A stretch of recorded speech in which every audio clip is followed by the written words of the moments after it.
Hi, I'm Dr. Cynthia Clark, acupuncture physician, applied clinical nutritionist, and Chinese herbalist. And I wanted to talk to you today about the mystery and the importance of temperature in the treatment of disease and why this is so important. And well, honestly, why I study Chinese herbs. The reason for it is because Chinese herbs are all categorized according to several different actions. And the one that we're going to talk about today is temperature.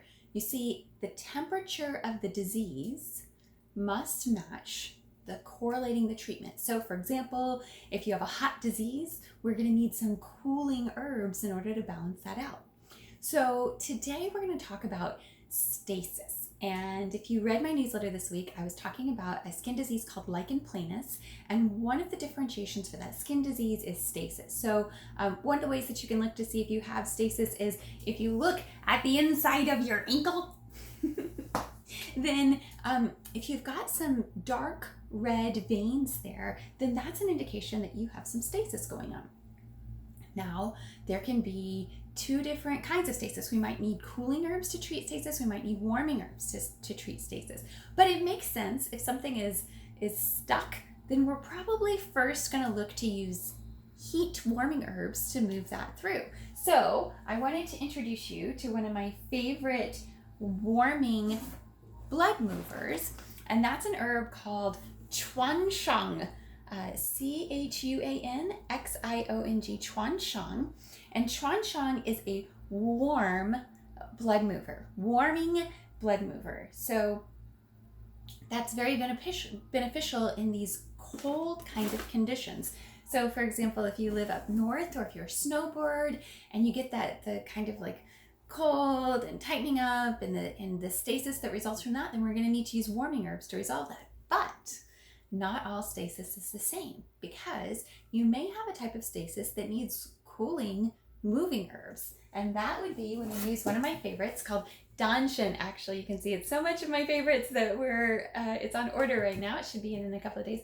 Danshin is also known as salvia, and danshin is a cooling blood moving herb. As you can imagine, that's a unique combination, unique property. There are a few other herbs that have that combination, but those are used in conditions where the person is hot internally, that basically like the blood has heated up over time and then gotten stuck because it's kind of cooked a little bit too much.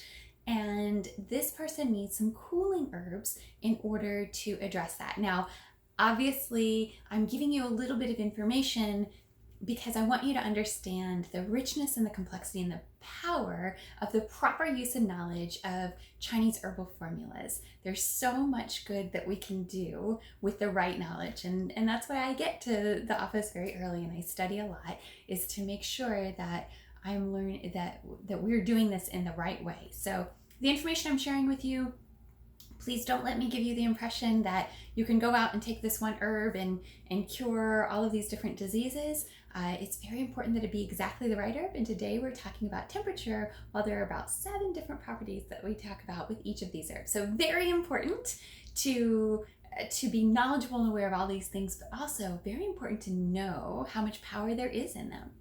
All right, this has been your 2 minutes of Chinese medicine today. I hope you have a fantastic day.